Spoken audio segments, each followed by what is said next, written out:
गीता सार।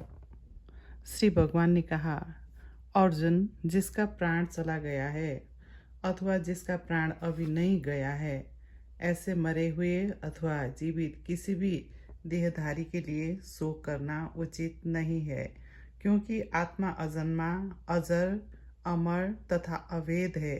इसलिए शोक आदि को छोड़ देना चाहिए। विषयों का चिंतन करने वाले पुरुष की उनमें आसक्ति हो जाती है। आसक्ति से काम, काम से क्रोध और क्रोध से अत्यंत मोह, विवेक का अभाव होता है। मोह से स्मरण शक्ति का ह्रास और उससे बुद्धि का नाश हो जाता है। बुद्धि के नाश से उसका सर्वनाश हो जाता है। सत्पुरुषों का संग करने से बुरे संग छूट जाते हैं, आसक्तियां दूर हो जाती है। फिर मनुष्य अन्य सब कामनाओं का त्याग करके केवल मोक्ष की कामना रखता है। कामनाओं के त्याग से मनुष्य की आत्मा अर्थात अपने स्वरूप में स्थित होती है। उस समय वह स्थित प्रज्ञ कहलाता है। संपूर्ण प्राणियों के लिए जो रात्रि है अर्थात समस्त जीव जिसकी ओर से बेखबर होकर सो रहे हैं, उस परमात्मा के स्वरूप में भगवत प्राप्त संयमी योगी पुरुष जागता रहता है तथा जिस क्षण भंगुर सांसारिक सुख में सब भूत प्राणी जागते हैं अर्थात जो विषय भोग उनके सामने दिन के समान प्रकट है, वह ज्ञानी मुनि के लिए रात्रि ही समान है। जो अपने आप में ही संतुष्ट है उसके लिए कोई कर्तव्य शेष नहीं है।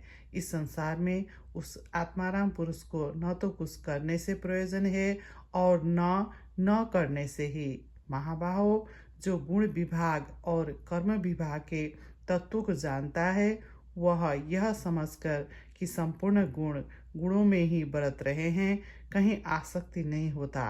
अर्जुन, तुम ज्ञान रूपी नौका का सहारा लेने से निश्चय ही संपूर्ण पापों को तर जाओगे।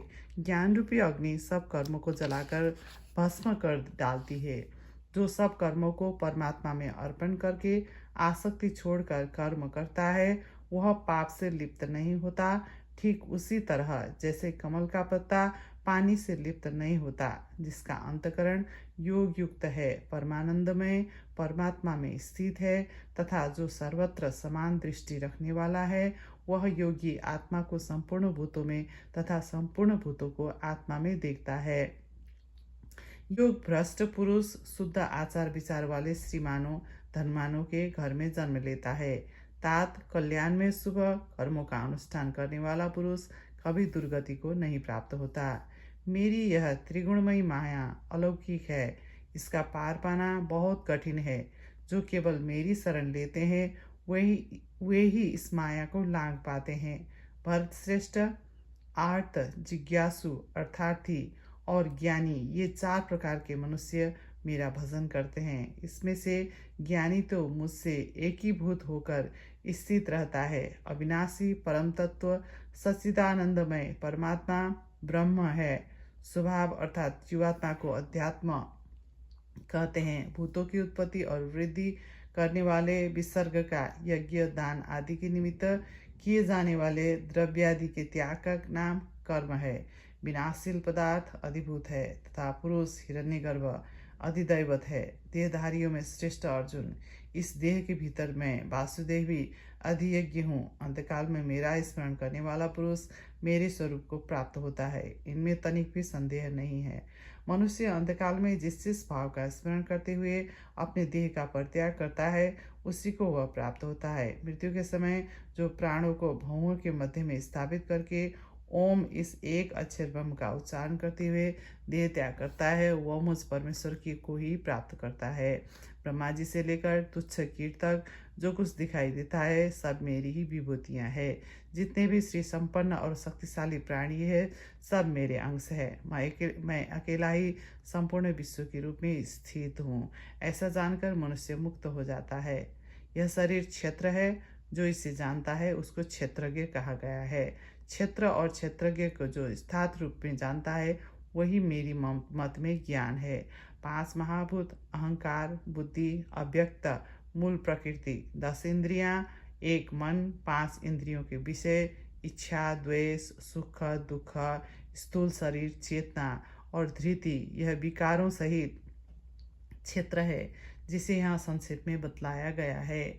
अभिमान शून्यता, दंभ का अभाव, अहिंसा, क्षमा, सरलता, गुरु सेवा, बाहर भीतर की शुद्धि, अंतःकरण की स्थिरता, मन, इंद्रिय एवं शरीर का निग्रह, विषय भोगों में आसक्ति का अभाव, अहंकार का न होना, जन्म, मृत्यु, जरा तथा रोग आदि में दुख रूप दोष का बारंबार विचार करना, पुत्र, स्त्री और गृह आदि में आसक्ति और ममता का अभाव, प्रिय और अप्रिय की प्राप्ति में सदा ही समान चित्त रहना, हर्ष शोक के वशीभूत न होना, मुझ परमेश्वर में अनन्य भाव से अविचल भक्ति का होना, पवित्र एवं एकांत स्थान में रहने का स्वभाव, विषयी मनुष्यों के समुदाय में प्रेम का अभाव, अध्यात्म ज्ञान में स्थिति तथा तत्व ज्ञान स्वरूप परमेश्वर का निरंतर दर्शन, यह सब ज्ञान कहा गया है। और जो इसके विपरीत है वह अज्ञान है। अब जो ज्ञेय अर्थात जानने के योग्य है उसका वर्णन करूंगा, जिसको जानकर मनुष्य अमृत स्वरूप परमात्मा को प्राप्त होता है। ज्ञेय तत्व अनादि है और पर ब्रह्म के नामों से प्रसिद्ध है। उसे न सत कहा जाता है न असत, वह इन दोनों से विलक्षण है। उसके सब ओर हाथ पैर, सब ओर नेत्र, सिर और मुख है तथा सब ओर कान है। वह संसार में सबको व्याप्त करके स्थित है। सब इंद्रियों सहित रहित होकर भी समस्त इंद्रियों के विषय को जानने वाला है। सबका धारण पोषण करने वाला है, होकर भी आसक्ति रहित है तथा गुणों का भोक्ता होकर भी निर्गुण है।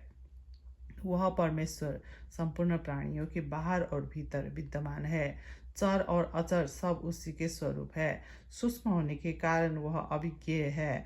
वही निकट है और वही दूर। यद्यपि वह विभाग रहित है, आकाश की भांति अखंड रूप से सर्वत्र परिपूर्ण है, तथापि संपूर्ण भूतों से विभक्त पृथक पृथक स्थित हुआ सा प्रतीत होता है।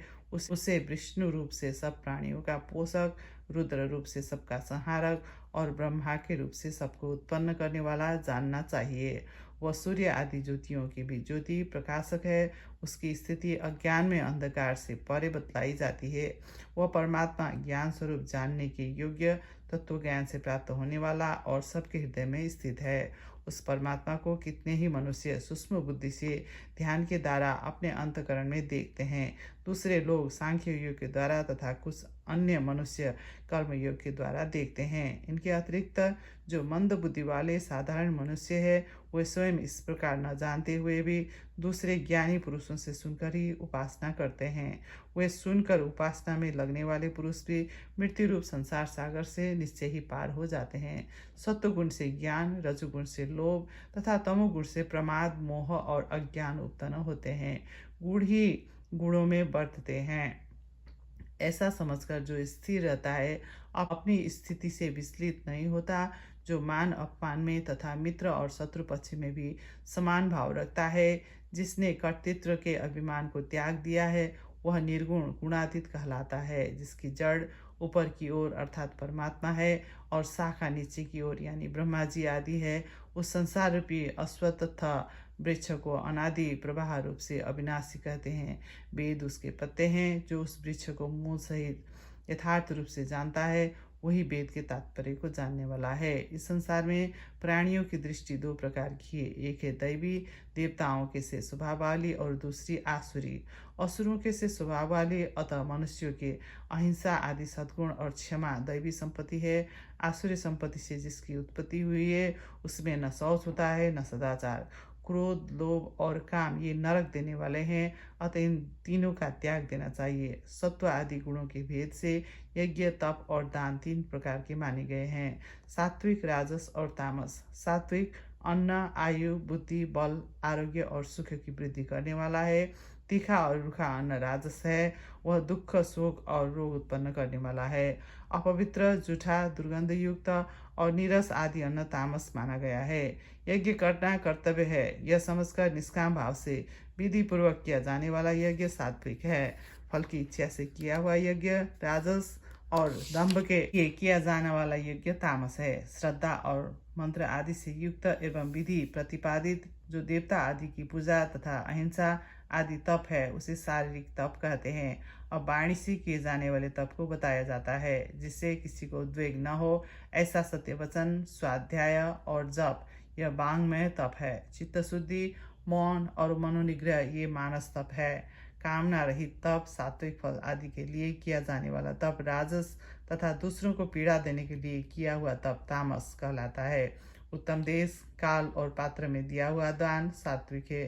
प्रत्युपकार के लिए दिया जाने वाला दान राजस है तथा अयोग्य देश, काल आदि में अनादर पूर्वक दिया हुआ दान तामस कहा गया है।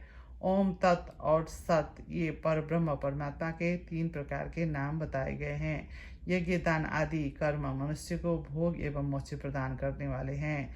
जिन्होंने कामनाओं का त्याग नहीं किया है उन सकामी पुरुषों के कर्म का बुरा, भला और मिला हुआ 3 प्रकार का फल होता है। यह फल मृत्यु के पश्चात प्राप्त होता है।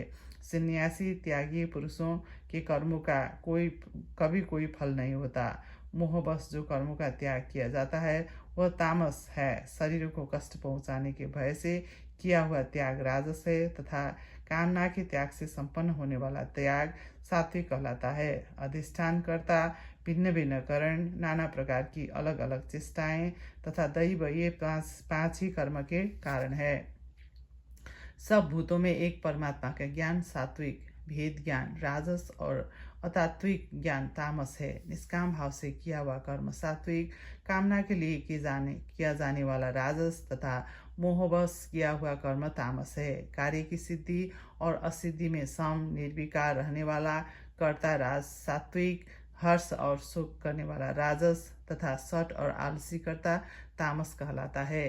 कार्य अकार्य के तत्वों को समझने वाली बुद्धि सात्विकी, उसे ठीक ठीक न जानने वाली बुद्धि राजसी तथा विपरीत धारणा रखने वाली बुद्धि तामसी मानी गई है।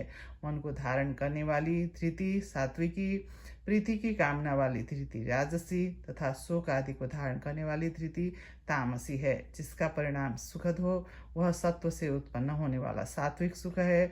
जो आरंभ में सुखद प्रतीत होने पर भी परिणाम में दुखद हो वह राजस सुख है तथा जो आदि और अंत में भी दुख ही दुख है वह अपातत प्रतीत होने वाला दुख तामस कहा गया है। जिससे सब भूतों की उत्पत्ति हुई है और जिससे यह संपूर्ण जगत व्याप्त है उस विष्णु को अपने अपने स्वाभाविक कर्म द्वारा पूजकर मनुष्य परम सिद्धि को प्राप्त कर लेता है। जो सब अवस्थाओं में और सर्वदा मन, वाणी एवं कर्म के द्वारा ब्रह्मा से लेकर तुच्छ कीट पर्यंत संपूर्ण जगत को भगवान विष्णु का स्वरूप समझता है वह भगवान में भक्ति रखने वाला भागवत पुरुष सिद्धि को प्राप्त होता है। इस प्रकार आदि आग्नेय महापुराण में गीता सार निरूपण नामक 381वां अध्याय पूरा हुआ।